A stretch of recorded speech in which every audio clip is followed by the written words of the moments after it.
என் தங்கைக்கு வந்து ஒரு பிள்ளை பிறந்தது. அது ஒரு 4-5 வருஷம் இருக்கும். அந்த பிள்ளை பிறக்கிறப்போ வந்து என் தங்கை வந்து சுகப்பிரசவத்துக்கு தான் வந்து கேட்டிருந்தாங்க. ஒரு மிகப்பெரிய ஒரு ஹாஸ்பிட்டல். சுகப்பிரசவம் கேட்டிருந்தவங்க பார்த்தீங்கன்னா, குழந்தை எடுத்துகிட்டு வெளில வரும்போது பார்த்தீங்கன்னா சிசேரியன்னு. அப்புறம் கேட்டேன் என்னாச்சு அப்படின்ட்டு. இல்லைனா சுகப்பிரசவம் தான் வந்து சொன்னேன்.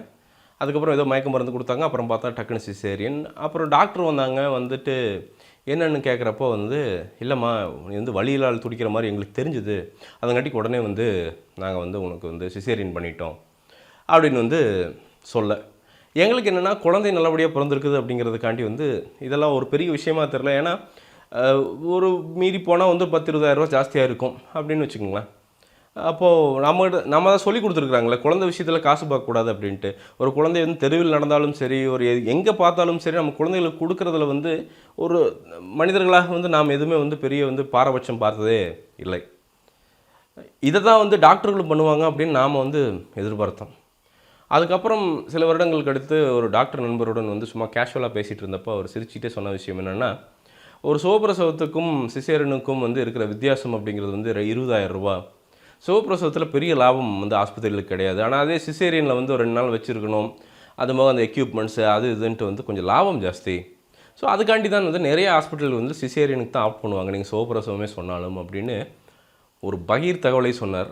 எனக்கு அப்படியே ஒரு நெஞ்சு நிற்கிற மாதிரி ஆயிடுச்சு. ஏன்னா ஒரு குழந்தையின் ஜனனம், ஒரு குடும்பத்தின் ஒரு ஆரம்பம் அப்படிங்கிறத அதுலேயே வந்து ஒரு 20,000 ரூபா 25,000 ரூபாய்க்கு வந்து விளையாடுற சில டாக்டர்கள் அப்படிங்கிறப்போ, இது எவ்வளவு மோசமாக இந்த குழந்தை அப்படிங்கிற ஒரு வீக்னஸ். ஏன்னா குழந்தை வந்து எல்லாத்துக்குமே வீக்னஸ். குழந்தை அப்படிங்கிறப்போ எல்லாருமே வந்து எல்லாத்தையும் செஞ்சுருவோம். அதை வச்சுக்கிட்டு சம்பாதிக்கிற அந்த இண்டஸ்ட்ரியை பற்றி எந்த ஒரு பயமும் இல்லாமல் போட்டு உடைத்திருக்கிற பாண்டியராஜுக்கு வந்து சிரம் தாழ்ந்த வணக்கங்கள். ஃபஸ்ட்டு தேங்க்ஸ் யாருக்கு சொல்லணும் அப்படின்னா, 2D என்டர்டெயின்மெண்ட், ராஜசேகர் பாண்டியன், சூர்யா, அதே மாதிரி பசங்க ப்ரொடக்ஷன், பாண்டியராஜ். இவங்க 3 பேருமே இந்த படத்திற்கு வந்து அத்தாட்சி. இந்த படம் பேசுகிறதே பசங்க 2 அப்படிங்கிறது நல்ல வளர்ப்பை பற்றி தான் வந்து பேசுது. இவங்க 3 பேருமே நல்ல பெற்றோர்களால் வளர்க்கப்பட்ட பிள்ளைகள். அதங்காட்டிக்கு தான் இந்த குப்பைகளில் 2015 பார்த்திங்கன்னா நீங்கள் நிறைய குப்பைகளில் வந்து குப்பைகளை வந்து நீங்கள் வந்து கோலிவுட்டில் பார்த்துடலாம். இந்த குப்பைகளுக்குள் வந்து காசை தாண்டி அதெல்லாம் மறந்துடலாம், ஒரு மக்களுக்கு நல்ல கருத்து போய் சேரட்டும் அப்படின்ட்டு வந்து தைரியமாக காசை இறக்கி எந்த ஒரு இதுவும் இல்லாமல் இந்த பசங்க வந்து இங்கிருந்து ஜம்ப் பண்ணுறாங்க சார், அப்போ வச்சம்பாரு சார் ஒரு சீனு, உடனே கிளாப் சார் அப்படின்னு எதுவும் சொல்லாமல் இருக்கிற கருத்துக்களை, இருக்கிற ஃபேக்ட்டுகளை வந்து தெளிவாக ஆராய்ந்து, சில பல குறைகளை பற்றி ஆராய்ந்து குழந்தைகளில் அதை வந்து எவ்வளவு தூரம் வந்து எளிமையாக மக்களுக்கு புரிய வைக்கணுமோ அப்படி புரிய வைத்திருக்கிற பாண்டியராஜ் மாதிரி ஆட்கள் வந்து நல்ல வளர்ப்புக்கு வந்து உதாரணம். ரொம்ப வந்து பெருமையாக இருந்தது. ஒரு தமிழ் சினிமாவை வந்து ரொம்ப பார்க்குற, இவ்வளோ நாள் வந்து ஃபாலோ பண்ணுகிற ஒரு ஆளாக வந்து இந்த படத்தை பார்க்குறப்போ அதுதான் வந்து எனக்கு தோன்றுச்சு. இந்த படத்தில் நடித்திருக்கக்கூடியவர்கள், அதாவது முனிஷ்காந்த் ஆகட்டும், பிந்துமாதி ஆகட்டும், முனிஷ்காந்தோடைய பெயர் திவ்யா, அங்கே வந்து பிந்து மாதவியோட பெயர் கார்த்திக்குமார், இவங்களெல்லாம் வந்து உண்மையாலுமே பெரிய ரெஸ்பான்சிபிலிட்டியோடு நடிச்சிருக்கிறது வந்து ஸ்க்ரீனில் வந்து அப்படியே தெரியுது.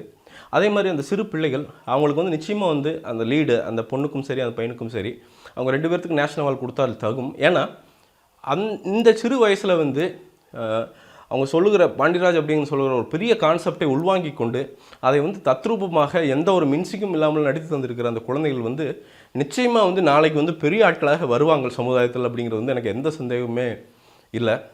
ஏரல் கரலி பிசாசுக்கு மியூசிக் போட்டவர், அவர் தான் இந்த படத்துக்கு வந்து மியூசிக் வந்து இசையமைத்திருக்கிறார்.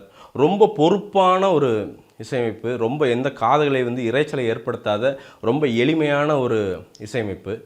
இந்த படத்தில் ஹீரோ அப்படிங்கிறது வந்து நிச்சயமாக பாண்டியராஜும் இந்த கதையும் தான். இந்த கதைக்குள் தான் எல்லாரும் வருகிறார்கள். சூர்யாவாகட்டும், அமலா பால் ஆகட்டும், சூர்யாவெல்லாம் இதில் வர்றதில் வந்து ஒரு பெரிய அட்வான்டேஜ் என்னென்னா, இந்த படம் அப்படிங்கிறது வந்து நிறைய பேர்த்தை வந்து சென்றடைவதற்கான ஒரு வாய்ப்பாக வந்து சூர்யா வந்து ஒரு பாலமாக இருக்கிறார் அப்படிங்கிறது வந்து ஒரு மிகப்பெரிய ஒரு சந்தோஷமான ஒரு விஷயம். இதில் சொல்லப்பட்டிருக்கிற விஷயங்கள் அப்படிங்கிறது வந்து பார்த்திங்கன்னா, எஜுகேஷன் சிஸ்டம், பணக்கார ஸ்கூலில் போய் பாண்டியராஜோட தில் என்னென்னா, அந்த பணக்கார ஸ்கூலை பற்றி பேசும்போது வந்து எடுத்ததே வந்து ஒரு அரசியல் பிரமுகரோட ஒரு பணக்கார ஸ்கூலில் தான் அந்த ஷூட்டிங்கே நடந்திருக்குது. அந்த தில் எதுக்கும் பயப்படாமல் இருக்கிற உண்மையை தானே நம்ம சொல்கிறோம் அப்படிங்கிற அந்த தில் வந்து ரொம்ப ரொம்ப பிடிச்சிருந்துச்சி எனக்கு பாண்டியராஜ் அவர்கள்கிட்ட. அதே மாதிரி வந்து கிளைமேக்ஸ் ஆகட்டும், கிளைமேக்ஸில் தான் பாண்டியராஜ் அப்படிங்கிற மனிதர், அதாவது வெறும் கமர்ஷியல், வெறும் காசு பண்ணக்கூடிய அப்படின்னா கிளைமேக்ஸ்லாம் வந்து ஏதோ ஒரு பெரிய அச்சீவ்மெண்ட் பண்ணுற மாதிரி இப்படிலாம் காமிச்சிருப்பாங்க. கிளைமேக்ஸ் பார்த்திங்கன்னா ரொம்ப இயல்பாக வந்து ரொம்ப, அதாவது நம் குழந்தை வளர்ப்புக்கான என்ன விஷயமோ அதை வந்து போட்டி பொறாமை இல்லாமல் ரொம்ப எளிமையாக சொல்லியிருக்கிற பாண்டியராஜ் அவர்கள் மாதிரி ஆட்கள் இன்னும் தமிழ் சினிமாவில் நிறைய வர வேண்டும். ஏன்னா இது வந்து மாற்றத்தை ஏற்படுத்துதா தெரிலைங்க. நாளைக்கே வந்து பெற்றோர்கள்லாம் மாறி இந்த கல்வி சிஸ்டத்தை வந்து மாற்ற சொல்லுவாங்களா, இல்லை வந்து வெறும் டாஸ்மார்க்குக்கு மட்டுமே வந்து ஃபோக்கஸ் பண்ணுகிற நம்மளுடைய அரசாங்கமானது வந்து டாஸ்மார்க்கை தாண்டி வந்து கல்விக்கும் நிறையா ஃபோக்கஸ் பண்ணுமா, அதுவும் தெரிலைங்க. ஆனால் என்னைக்காவது இன்னிலிருந்து இந்த படத்தை பார்த்துட்டு ஒரு அடி அந்த பிள்ளைகளுக்கு கம்மியாக விழுந்தாலும், ஒரு புன்னகை ஜாஸ்தியாக வந்தாலும் இந்த படத்திற்கு அது கிடைத்த வெற்றி அது நிச்சயமாக வந்து இந்த படம் அப்படிங்கிறது வந்து 1,00,000 அடிகளை குறைத்து 1,00,000 புன்னகைகளையாவது அதிகரிச்சிடும். அது வந்து உண்மையாலுமே சமூகத்திற்கான படம் மட்டும்தான் வந்து அதை செய்யும். அதை வந்து இந்த படம் செய்யும் அப்படிங்கிறது வந்து ஒரு மிகப்பெரிய ஒரு ஆறுதல். எப்படி சொல்கிறதுன்னு தெரில. இந்த படத்தில் வந்து அந்த ஸ்க்ரீன் பிளே இதெல்லாம் இருக்குதுங்க. ஆனால் அதெல்லாம் எப்படி இருக்குது அப்படின்னா, ஒரு மிகப்பெரிய ஆராய்ச்சி நடத்தியிருக்கிறாங்க. அதாவது வந்து அந்த அட்டென்ஷன் டெஃபிஷியன்சி, அதை வைத்து வர அந்த பிள்ளைகள் வர்ற அந்த நோய் அப்படிங்கிறது வந்து ஒரு மிகப்பெரிய ஒரு சப்ஜெக்ட். ஆனால் அந்த சப்ஜெக்டை எடுத்துக்கொண்டு அதில் முனிஷ்காந்த் மாதிரி ஆட்களை வந்து உள்ளே வைத்துக்கொண்டு அவருடைய காமெடியும் வந்து இணைத்து இதை வந்து இப்படி ஒரு அழகான ஒரு கலவையாக வந்து பாண்டியராஜ் மாதிரி ஆட்கள் வந்து தான் படைக்க முடியும் அப்படின்னு நான் நினைக்கிறேன். வேறு யார் படைச்சிருந்தாலும் இது எய்தர் வந்து பயங்கர டாக்குமெண்ட்ரியாக இருக்கும், இல்லாட்டி பயங்கர மோட்டிவேஷனெலாம் போட்டு நமக்கு புல்லரிக்க வைக்கிற மாதிரி ட்ரை பண்ணி மொக்கையாக போகிற ஒரு குழந்தை படமாக வந்து மாறி இருக்கும். இது எதுவும் இல்லாமல் போனதற்கு வந்து நிச்சயமாக பாண்டியராஜ் அவர்களுடைய புத்திசாலித்தனம் தான் காரணம் அப்படின்னு நினைக்கிறேன். டிஓபி பாலசுப்ரமணியம் அவருடைய கேமரா ஆங்கிள்னு பார்த்தா ரொம்ப ப்ளசண்ட்டாக சூப்பராக இருந்தது அப்படின்னு வந்து சொல்லிக்கலாம். மொத்தத்தில் சூர்யாவுடைய ரோல் பார்த்திங்கன்னா கொஞ்சம் சின்னதாக ஒரு டாக்டராக தான் வர்றாரு. ஆனால் ஃபஸ்ட்டு எனக்கு தெரிஞ்சு 10 நிமிஷம் வந்து கொஞ்சம் ஆர்டிஃபிஷியலாக ஒட்டாத மாதிரி தான் தெரிஞ்சது உண்மையாக. அதுக்கப்புறம் பார்த்திங்கன்னா அப்படியே பிளெண்ட் ஆகி அப்படியே டீமாக ஆகி ரொம்ப சூப்பராக அந்த படத்தை வந்து வழி நடத்துகிற ஒரு விஷயமாக வந்து வந்துடுறார். அமலாபாலோட ஆக்டிங் சுமார் இன்னும் கொஞ்சம் நல்லா நடித்திருக்கலாம். மித்தபடி இந்த படத்தில் வந்து குறை கூறுறதுக்கு வந்து எதுவுமே இல்லைங்க. நிச்சயமாக ஒரு மிகப்பெரிய ஒரு மாணிக்கம் இந்த படம்.